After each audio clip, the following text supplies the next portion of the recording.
ఈ ఛానల్ నుంచి వచ్చిన డబ్బులు కూడా మేము తీసుకోవట్లేదు, అందుకే సబ్స్క్రైబ్ చేసుకోమని మేము అడగట్లేదు. భారత్ మాతాకి జై.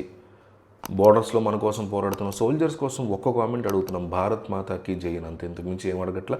దయచేసి కామెంట్ చేయడం మాత్రం మర్చిపోకండి. కనీసం 1000 కామెంట్లు టార్గెట్, నాకు నా టీంకి కొన్నంత బలం. నరేంద్ర మోడీ 2026వ సంవత్సరంలో మొట్టమొదటి విదేశీ యాత్ర ముస్లిం దేశమైనటువంటి, ప్రపంచంలోనే అతిపెద్ద ముస్లిం దేశాలు ఒకటైనటువంటి మలేషియాకి ఆయన వెళ్ళారు.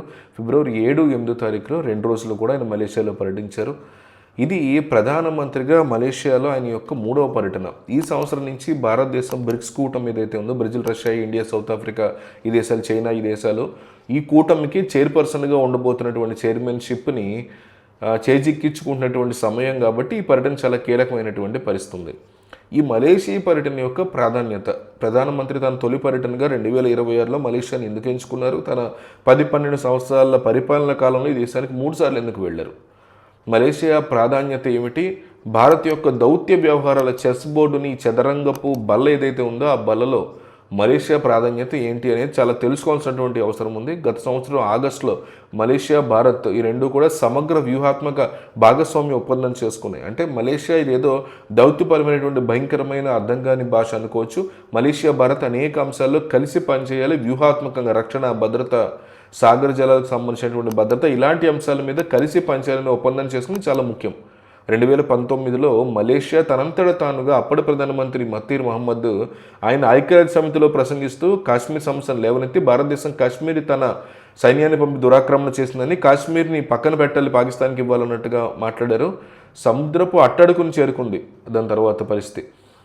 అంటే మలేషియాకి ఆర్థికంగా దెబ్బతీలేలాగా పామాయిల్ దిగుమతుల్ని పూర్తిగా నిషేధించింది. మలేషియా కొద్ది నెలల్లోనే సాగిలపడి కాళ్ళబెరానికి రావాల్సిన పరిస్థితి ఏర్పడింది. పామాయిల్ ఉత్పాదనలు ఎగుమతి చేసేటువంటి ఉద్దేశాలు లేక ఆ దేశం చాలా గట్టి దెబ్బతినింది ఆర్థికంగా. 2024లో కూడా మహతీర్ మహమ్మద్కి అన్వర్ ఇబ్రహీం చేతికి వచ్చింది. సో ఈ అన్వర్ ఇబ్రహీంని ఎంచుకున్నారు. సో మలేషియా, భారతదేశం ఈ రెండింటి మధ్య ఉన్నటువంటి సంబంధం అప్పటి నుంచి మెరుగుపడడం మొదలెట్టాయి. పాకిస్తాన్కి కూడా వెళ్ళారైనా పాకిస్తాన్లో ఇది అంతర్గతంగా భారత్, పాకిస్తాన్ సరిదిద్దుకోవాల్సినటువంటి సమస్య అని కూడా అన్నారు. ఇది అంతర్జాతీయ సముదాయానికి, ఐక్యరాజ్య సమితికి దీంట్లో పాత్ర లేదన్నారు. ఇది భారత్కి అనుకూలమైన విషయం. ఆయన భారత్ కూడా వచ్చారు, వచ్చినప్పుడు భారత్తో సత్సంబంధాలు కోరుకుంటున్నాం, ఘర్షణ కోరుకోవట్లేదు. కశ్మీర్ విషయం ఐక్యరాజ్య సమితిలో భారతదేశానికి గుర్తింపు, గౌరవం దక్కాలి అన్నట్టుగా కూడా ఆయన మాట్లాడారు. ఇది నెమ్మదిగా మలేషియా దిగి వచ్చిందనేది కనిపిస్తుంది. ఇప్పుడు నరేంద్ర మోడీ అక్కడ పర్యటన చేస్తున్నారు. మలేషియా భారత్ దృష్టిలో మలేషియా 5 అంశాల్లో ఉంది. జియోగ్రఫీ, భౌగోళికంగా దాని యొక్క పొజిషన్ చాలా ఇంట్రెస్టింగ్గా ఉంటుంది. దక్షిణ భాగము సింగపూర్, మలేషియా, అదేవిధంగా ఇండోనేషియా ఇవన్నీ కలిసే చోట అత్యంత కీలకమైనటువంటి జల సంధి ఉంది. ఇది ఈ ప్రపంచంలోని మొత్తం వాణిజ్యంలో ఈ మలక్కా స్టేట్స్ గుండానే వెళ్తుంది. సో మొత్తం వాణిజ్యం కూడా. సో మలేషియా, సింగపూర్, ఇండోనేషియా ఇవన్నీ కూడా భారత్ చాలా ముఖ్యమైనవి. అండమాన్ నికోబార్లు ఈ మలక్కా స్టేట్స్కి అత్యంత సమీపంలో ఉన్నాయి కాబట్టి భవిష్యత్తులో చైనాతో ఘర్షణ వచ్చినట్లయితే మలక్కా స్టేట్స్ని నియంత్రించడానికి మనకు సామర్థ్యం ఉంది. 3 దేశాలతో సత్సంబంధాలు ఉన్నట్లయితే మన చైనాకి అడ్డుకట్ట వేయచ్చు, చెక్ పెట్టవచ్చు. ఆ దృష్టిలో ఇది ముఖ్యమైనది.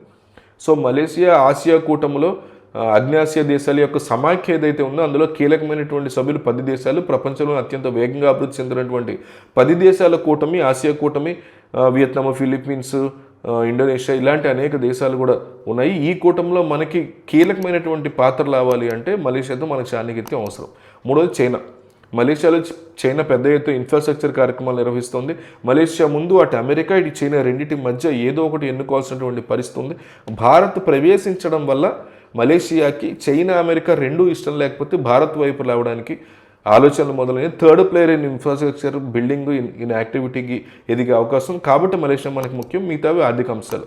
మలేషియాతో 2023లో మనకి $17 బిలియన్ మేరకు వాణిజ్యం జరిగింది. 2025 నాటి కేవలం 2 ఏళ్లలో దాన్ని $24 బిలియన్ దానికి పెంచాము. 2 దేశాలు కూడా పెంచుకున్నాయి. ఎలక్ట్రానిక్స్ కావచ్చు, ఐటీ కావచ్చు, ఇన్ఫ్రాస్ట్రక్చర్ కావచ్చు, అన్ని రంగాల్లో కూడా ఈ 2 దేశాల మధ్య ఆర్థికంగా పరిస్థితి బెటర్ అయింది. అన్నిటికంటే ముఖ్యమైనటువంటి విషయాలు వ్యూహాత్మకంగా నడిపే విషయంలో సీకి సంబంధించినటువంటి అంశాన్ని కూడా డీల్ చేసింది. సముద్ర దొంగల నుంచి తప్పించుకోవడము, వీటన్నిటికీ కూడా సరుకుని సురక్షితంగా చేర్చడము, సంయుక్త నౌకాదళ వ్యూహమైనటువంటి ఎక్సర్సైజులు చేయడము, ఇంటెలిజెన్స్ షేరింగ్, వీటి గురించి కూడా సమాచార వినిమయం కూడా జరిగింది. అసలు పాయింట్గా వస్తున్నాయి.